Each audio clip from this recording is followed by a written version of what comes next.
Hi, this is Graphically Alex coming at you with all things fat related. If that's something that interests you, please subscribe. I'd love to have you. So today, we are going to start gearing up for the holidays. I'm going to be doing one part of this per week.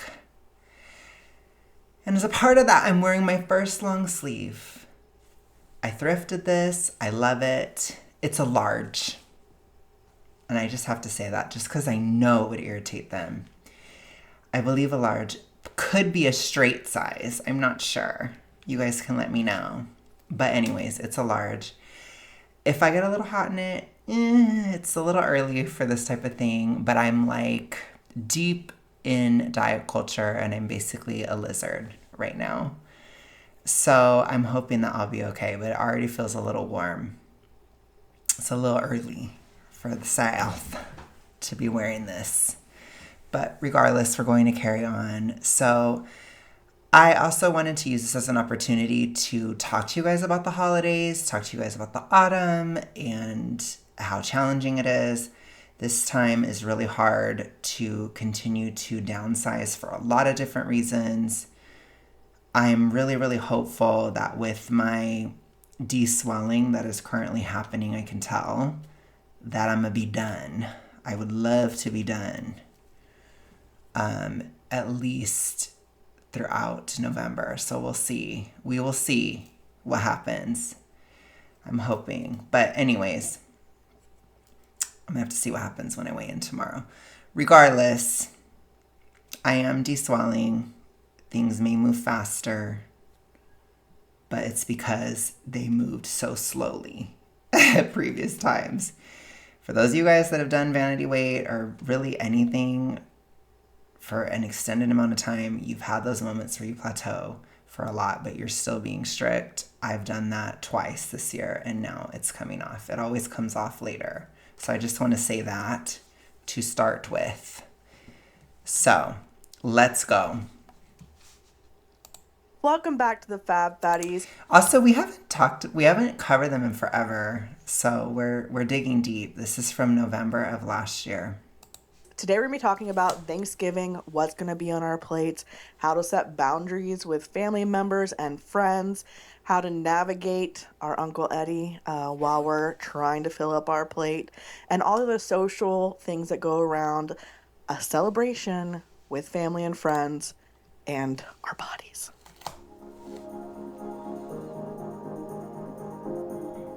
My name is Rebecca. Alyssa. And I'm Allie. Let's start talking about Thanksgiving. Let's go. We're getting into the holiday season, right? We're getting to the November season. We're getting into the holiday season. We're getting into the seasonal depression season. We're getting into the sad.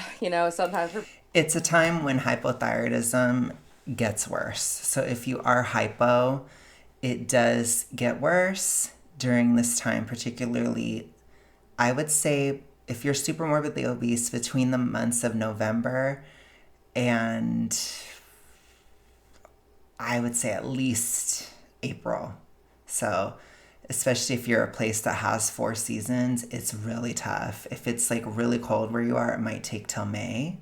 But hypo does get worse, hypothyroidism, which when you are super morbidly obese, I will say even if it's not that you're not producing, you have symptoms more than likely, unless if you're very young. If you've been super morbidly obese for any extended amount of time, you likely have a lot of symptoms, and that's why you'll have a lot of stuff get worse when it's colder and darker, particularly things like seasonal depression. It gets worse within hypothyroidism at that time. That's partly why it's harder to diet at this time of the year. I would say for most people, it's especially in the autumn, especially when we get towards the winter solstice. So before the days start getting longer, it's a little tricky, especially if you have hypothyroidism. Even if it's mild, you might have a higher appetite during this time. So just be aware that there is a physical basis for it. But there are also a lot of social basis, like social things. Oh my gosh. Ignore that. That's the washer. That scared the crap out of me. It just like randomly trickled water out. But yeah, so there are social things as well. Like there's a lot of holidays at this time. Like Here in the States, we have Thanksgiving. And I would say, honestly, from Halloween, like even just socially, from Halloween till Christmas, it's really, really tough.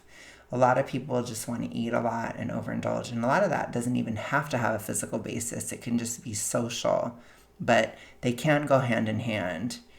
And I'll have to see how it is for me. I am irritated on the social side of things. I'm irritated.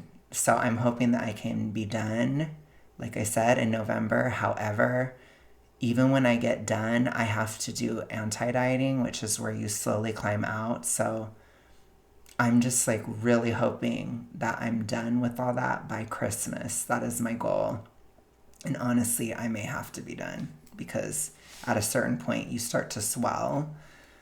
And I'm pretty sure I'm going to swell this year. I can just tell because I'm really pushing myself a lot. And so I'm probably going to swell when it gets cold here.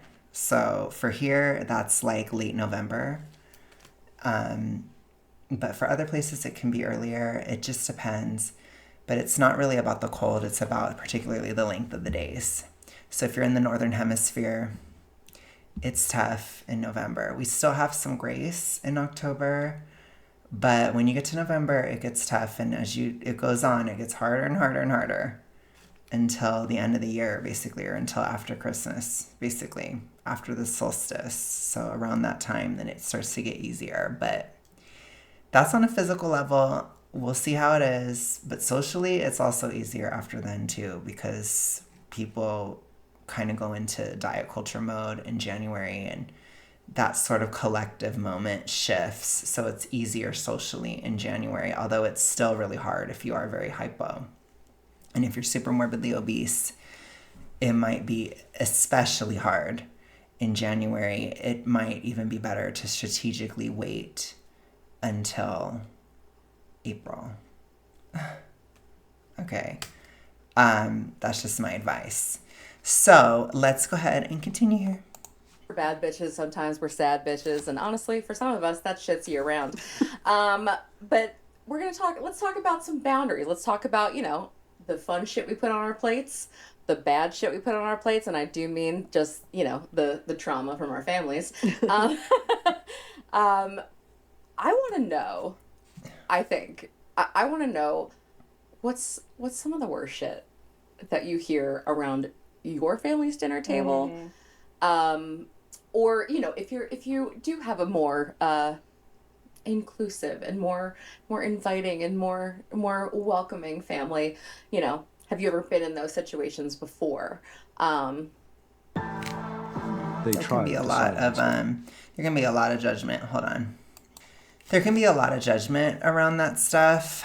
When it comes to holidays, sometimes this is a time when we see family we haven't seen in a long time. And so weight shifts can occur and people can catch up around, especially Thanksgiving in the United States. I used to jokingly say this when I was younger, when I was problematic, 20s Alex. I used to say Halloween is the buffer for friends. So that's the time to get all your fights out with your friends. And then Thanksgiving is the time to get all your fights out with family so that you can enjoy Christmas. That's basically how I used to view it. But Thanksgiving especially, I don't know. It's almost like it's a part of the tradition to argue at Thanksgiving. I know that's terrible to say, but like I said, it does help with Christmas because you've already kind of aired everything out by then. So I know that's terrible to say, but I can understand why they're doing this episode, because even if it's not weight related, there can still be a lot of arguments around the Thanksgiving table. And so, again, they're going to conflate family tension with completely everything being about weight. But I'm just acknowledging it can be tense anyways for a lot of people. And of course, a weight shift can be a part of that, because if you don't see a person all the time, they can be like, whoa, you've really lost, or oh my gosh, you've changed, or like, did you gain? That kind of conversation can very easily come up, which I think is why this episode was made in the first place. No. Hey everyone, did you know that the Fab Fatties okay, are one on second. Patreon? Okay, I wasn't going to put you guys through that today. Before we get back to the episode, we hope What? you'll stay around to the very end where Lucky will give us his thoughts on Thanksgiving. Oh my Yeah, gosh. honestly, like the first time I can think of being at a family party and being shamed for eating, I was probably 7, 8. It was a 4th of July party, and I remember coming in to get food, and my Uncle Eddie, who We hated Uncle Eddie. he got divorced out, so he's no longer my uncle. I do have an Uncle Eddie. Ex-Uncle Eddie. Ex-Uncle Eddie. I'm sure a nice guy now. He seems to be nice in his older age. He might still shame me for my food. Who knows? He commented, I came in to get some food, and I just remember him saying, "Back for seconds already." And I have no concept or memory of what I ate that day, how much I ate that day, how quickly I ate that day. It, quite frankly, was not something I was aware of as a 6, 7-year-old. But that was the first time that I remember an adult saying something about what I was eating, and it being an adult that it felt judgmental or like I was doing something wrong, even though I did not see anything that I was doing that was different from the other kids popping in and out, getting potato chips, getting whatever it was at the family gathering. And then You have to think too, when people have these issues themselves, they very easily project it onto children, which is horrible. But it does happen. It's very common. It's one of the ways in which it survives throughout generations. So it's, you kind of, there's really a 1-2 punch with it where there is a genetic predisposition. But I've told you guys, when it comes to the toxic ritualistic, it's not that it's destiny. It's that you inherit a sort of neuroticism from your parents. You have to be somewhat neurotic to develop these problems. I'm just going to be real about it. Even if that puts me on blast, it doesn't matter. We're just going to talk about it. You have to be somewhat obsessive or whatever to have this problem, especially binge. You just do. There's so much of it is rumination. So much of it is repetitive. So much of it is, it's obsessive, essentially. And so you inherit those qualities from usually a parent. And then it is taught to you. It can either be through modeling, so the parent is doing it, or it can be through conversations like this with adults. So it's not enough to cause an issue. I still believe you have to be traumatized for it to be activated, but it's kind of like planting the seeds, and that genetic makeup combined with these experiences, it's extremely easy to pass it on with that combined. And I don't know if that, that family member was not, I don't know if that family member had the issue, whether they were married into the family or not. It doesn't really matter. But I do wonder if her family did have that issue. And that's why we see it very easily go down the line. But it's not destiny. So there will be some families, despite the genetic myth, there are some families where one of the kids doesn't gain weight. One of the kids isn't big like that. Or maybe they are toxically ritualistic, but in the opposite direction. You can see it shift a little bit. So it's not a destiny, but it is something that can very easily occur, especially with some trauma, especially if it's childhood trauma. It's very likely to go there because a child doesn't have many tools in their disposal to deal with something. And there's not as many aspects of life that you have control over at a younger age, or even when you're getting to be like a preteen and stuff like that. So it's very, a lot of times parents unwittingly set their kids up for that by making these types of comments or doing this type of thing. I just wouldn't necessarily do it. But I also will always tell you guys, as parents, the best thing you can do is get rid of the issue yourself. Model getting out of the issue. Model not having the issue. That's the easiest way, especially if your kid is like under 10 years old. they're going to copy you. And you can't just say, like, don't do what I do. Do as I say, don't do what I do. You can't do that with this. They see you. I'm telling you. So you got to actually get rid of the problem. Okay? Since then, I think in general, what I mostly experienced is the guilt talk around eating. Oh, I shouldn't have done that, or I'm only doing it today, or I'm going to have to not eat tomorrow to make up for this, or I don't want any leftovers because I've already done enough damage. Okay, that kind of stuff I don't think is that big of a deal. It's not, it can be kind of corny at times. It can be kind of diet culture, which I don't think that that's necessarily bad. It's just, it depends on the level of severity. If it's somebody who's just not really struggling with their weight and they're just saying it, then it's not that deep, but it can be deeper. But usually if it's super severe, people just don't, they'll say something like this, like, oh, I'm just stepping off my plan today, and then I'm going to get back on my plan in a couple days or like in a couple weeks or something. Or especially if it's like, I'm just going to eat what I want throughout December. That can be a little bit of a warning sign, okay? Or, I'll, especially with December, I can kind of see it just because of there is that physical component. But if you're saying that, like, I'm going to do this, I'm going to get started in September or something, it's like when you're putting it out there, like a super long wait, and then you see the person constantly shift the goal where it's like, oh, just until Halloween. Oh, just till Thanksgiving, after Christmas, after New Year's, after Valentine's Day. Oh, I'm just going to wait till Easter.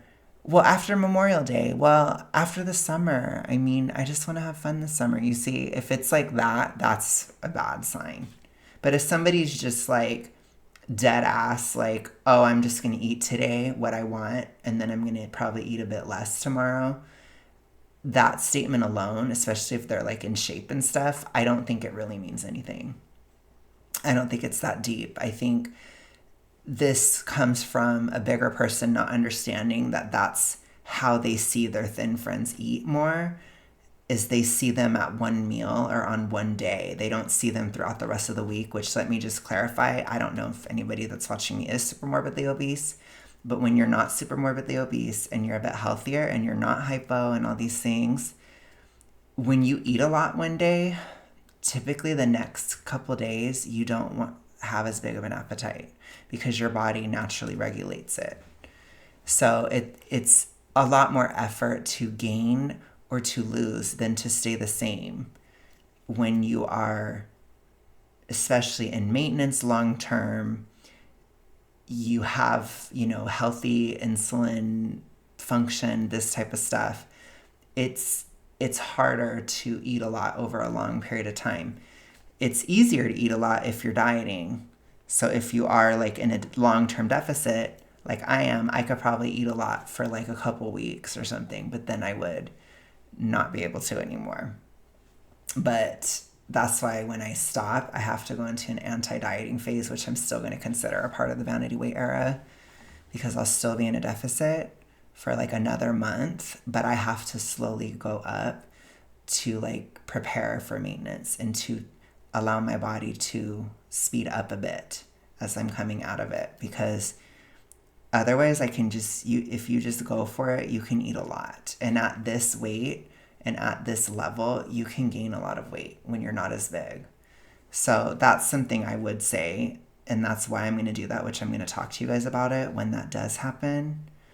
But I'm just saying, if people say things like that and they're actually about it, it's not that big of a deal. Or they're like, oh, I'm going to work out more this week after today. That's not a big deal. So she's kind of projecting something there. Always look beyond just the statement. Look at the action, look at the patterns over a long period of time, and look at their size. When it comes to BINGE, there are wide shifts, drastic shifts. And I told you guys about the seasonal aspect. That really only applies to the dead of winter. So if somebody is drastically shifting and it's May, no. What you may experience is plateaus and stuff towards summer, but summer doesn't cause you to gain. It's just you might be swollen, stuff like that, and then it comes off later throughout the year if you hold out. If you last long enough, then it will come off later, which is what I'm currently experiencing now. It's starting to come off as it's cooling off. So those are two different processes, but yeah, so just be aware, like look for the signs and look at it year over year, especially if it's a family member. It's really easy to see that year over year. How are they this year versus the year before? Did they gain a lot? Those are like very concrete ways to see what's going on. All of those kinds of comments. I will say a year or two ago,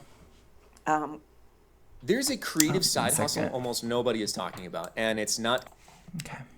probably the first time I had to set a boundary, and we were at a family member's birthday party, and someone had come in to the party who had lost a lot of weight, and they were like, "Oh, have you seen so and so? They've lost a lot of weight. I wonder how they did it." Da da da da. And I just from like multiple, like every single time a new family member would come in, it'd be like, "Oh, have you seen so and so? Have you seen so and so?" And I just had to be like, "At what point did so and so say we could talk about their body?" Nice. Like, at what point? Yeah. At what point Yeah. were we doing this? At what point did we decide this was the conversation of the day? Yeah. And It's going to happen. They're living in Delulu land. This is something that people have done literally since the dawn of time. So if you're waiting for that moment to never happen again, you're going to wait till the end of time. Essentially, this is just human behavior. When people witness a shift in somebody, it would be the same thing if somebody dyed their hair orange. Everybody would be talking about it.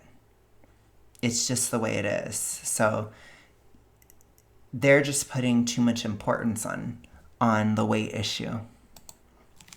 I know that they were kind of like, "Oh, like, okay, you shut us down," and like, oh, you know. Mm-hmm. I do remember my dad saying, like, touch me and saying sorry. Probably the first time I had some kind of acknowledgement of Okay. like sorry. Yeah.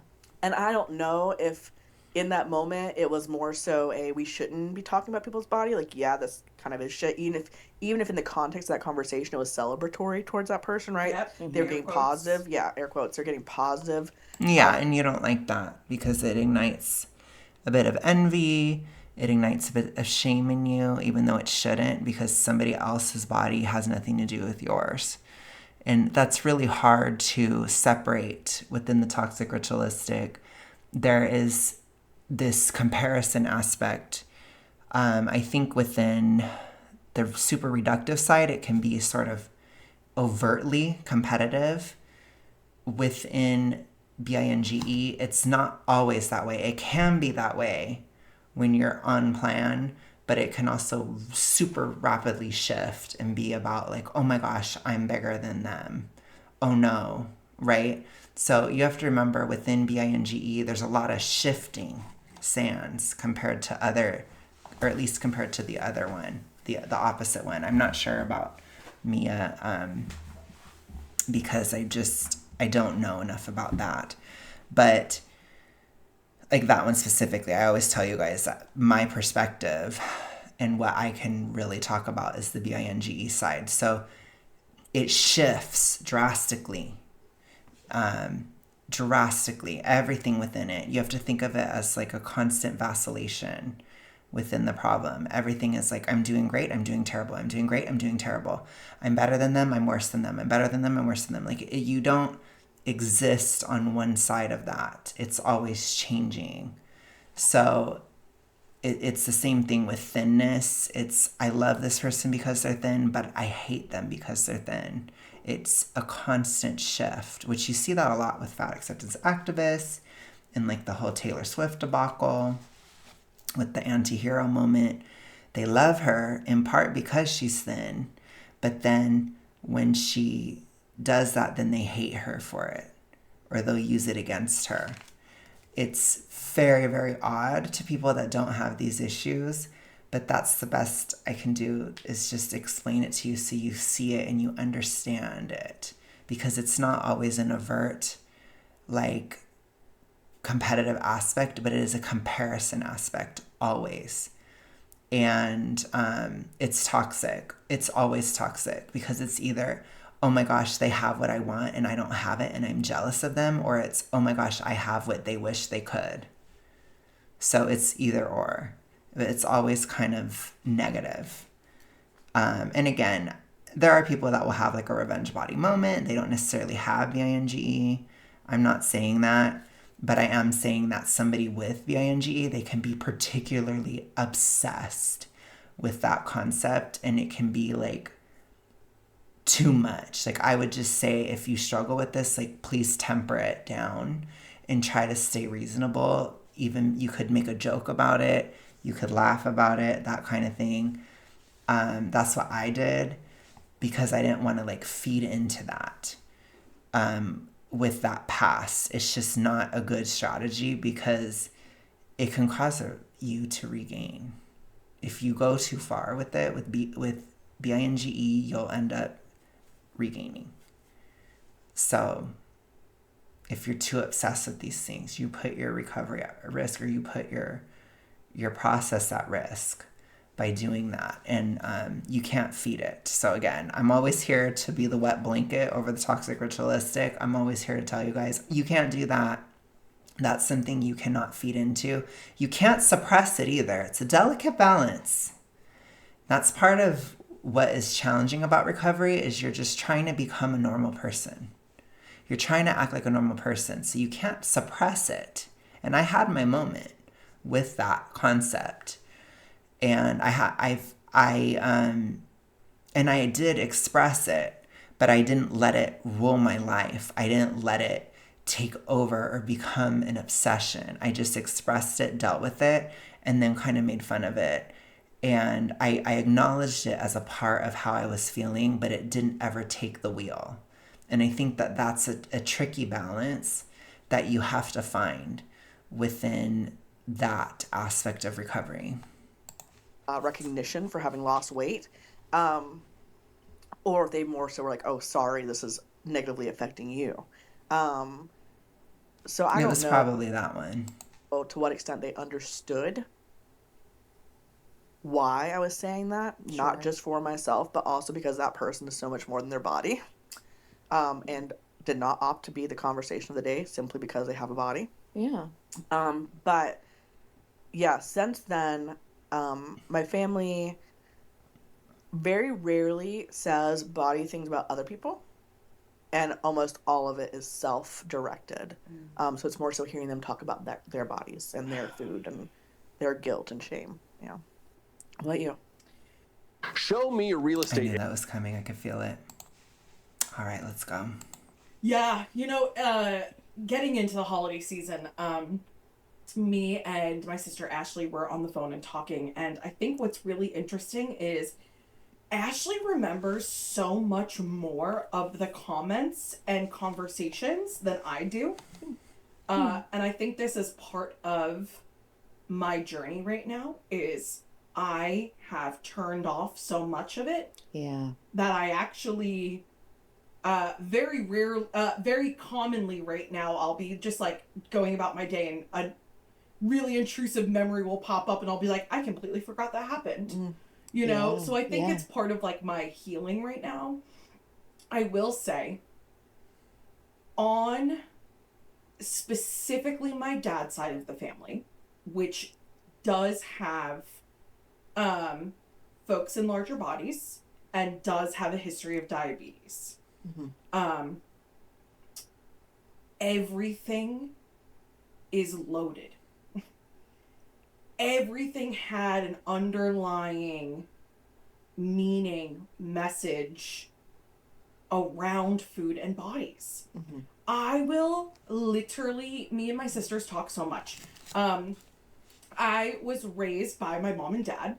My dad's oldest sister is my Aunt Jean, who has been in a relationship with my Aunt Jo for my dad's entire life.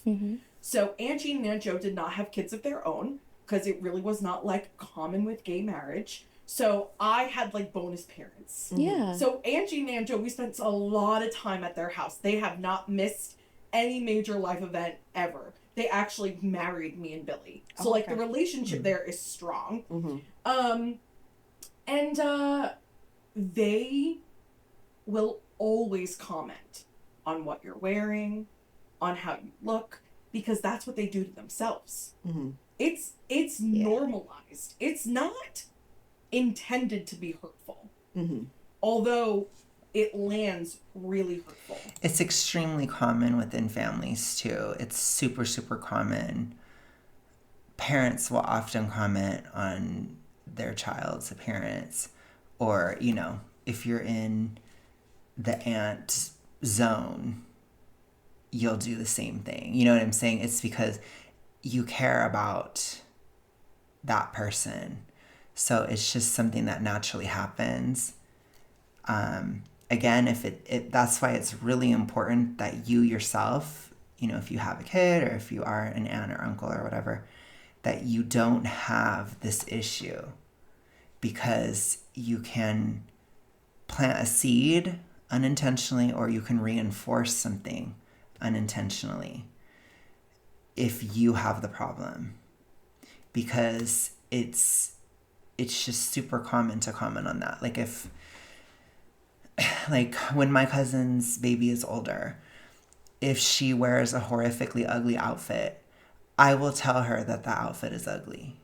It is something I can already hear it coming out of my mouth, and that this is like, you know, a 12-year premonition.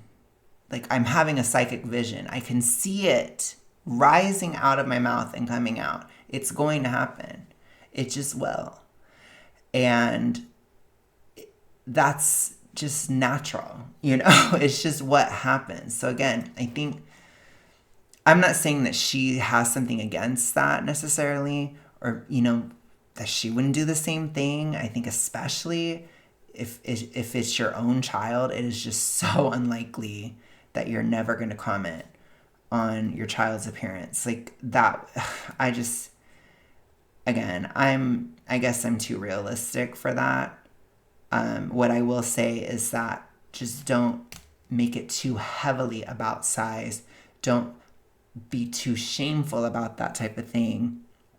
You know, try to be balanced and keep the emotional pitch low. So much of the reinforcement is in the emotional tone. So if you're like really, really shaming somebody, or it's like, oh my gosh, I'm so worried. Oh, rather than just being like, oh, have you thought about this a little bit? Da-da-da. Oh, da-da-da. Okay. Da-da-da. You know, keep it light, because a lot of it is in the emotion behind it too. And if you're just like constantly feeling so tortured about how you look as an adult in a child's life, it can be reinforcing, is all I'm saying. Like you want to heal this issue, not even just for yourself, but also for other people, because you won't reinforce it in others. So it's just a really good thing to get rid of it. I remember for literal years, every single time we'd meet up around the holidays, we'd say hello, and they would turn right to Billy. Billy, you look so good. Oh man. And I'm like, I know you didn't say I look ugly, but every single time I'm getting ignored, it sends a message. Yes. Yeah. It sends a message. Yeah. Whether you're trying to send it or not. Yeah. It's too far. Way too far. So I'm not even. Them saying something about someone else, once again, it's not about you. Get over it. Sorry. Like, we gotta be harsh with this stuff. This is not real. Get over it. It's okay to have feelings about somebody saying something about you. That makes sense. You know, even if you have lost a lot and people make a comment and you feel a little bit uncomfortable or a little anxious about it, that's okay. You can acknowledge that, but you must process it and work through it. Because remember, we have to work through our own triggers. The world is not going to adjust to our problem. But you can acknowledge it yourself and work through it and be like, okay, this is going to happen as I continue to downsize. And I have to get used to it. And you will get used to it. I had it happen to me a lot in public. I told you I'm known around Derry, Alabama, just because it's such a small place. And so people know how big I used to be, and they commented on it. And when I was morbidly obese, it was a struggle for me to hear it. Today, it's completely fine. I don't even have anxiety over it because I did that work and I got over it. So you just have to process it and let it go and just be like, yeah, it's okay. Like, I'm not going to die or anything. And then you're fine. So you have to kind of work through that, because it will happen if you start at a big size, especially, and you come down, people will comment.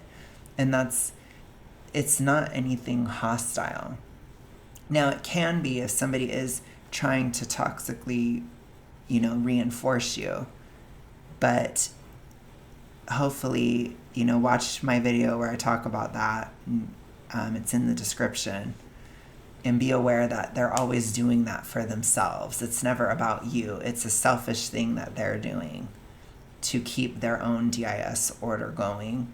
So try not to take it as personally, because it doesn't help to take it so personally. It just doesn't.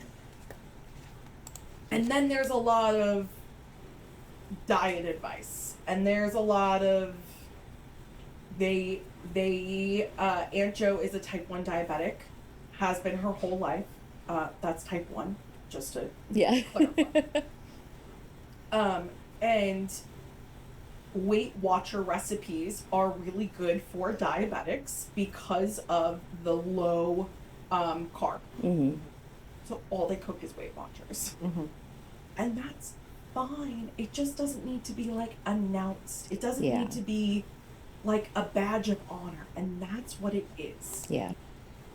People can do whatever they want. Yeah. Everything growing up was, oh, I'm not eating that, or oh, too much bread, or oh, we gotta go walk right after we eat. Like it's so ingrained that it's really hard for me to pull it apart. My earliest memories are absolutely elementary school for comment. I mean, it sounds like people in her family have the problem. So like I told you guys, they often will conflate diet culture with E fall by the letter D. That is not exactly the same thing, in my opinion. But that's what they're trying to communicate, is my family was a toxic ritualistic family, which, being raised in that environment, and again, if anything happens to you, then that's going to be your go-to coping mechanism. So it's tricky. It really is. It's around food and body landing and me being aware. And I We want to help Because supercharge your the Bible part reading of it that experience is by- toxic ritualistic is just that it's so constant. Like, it's such a, I don't know how to describe it. It's such an endless commentary. And I think that that's the problem, is when it's so repetitive and it's like a show, because it doesn't ever even happen. It's like you're just talking about all that stuff and it doesn't really matter. I definitely remember feeling like pressured around the holidays to do certain things in order to like perform as a fat person. Okay. Yeah. Wearing specific clothing. Sure. Making sure I'm part of the family walk after we eat, even if I don't want to. Yeah. Like definitely need to perform to pull back and minimize the comments. Yeah. So the performance aspect is a part of the toxic ritualistic as well. That is very much a thing within BING, is you do perform. So what I'm going to do is I'm going to just basically cut up this podcast episode into 10-minute segments. So we'll pick this up again next week. Thank you guys so much for watching. I hope you guys do well or with your goals this holiday season that we're going into. And I better do good myself or I'm going to be pissed. No, I'm just kidding. That's terrible to say. But no. I'm there with you if you're trying at this time. I'm with you. Even when I stop, I'm going to have to go up slowly. So yeah, best case scenario, I should be done by the end of the year. So let's go. Let's go, you guys. I'll talk to you later. Bye.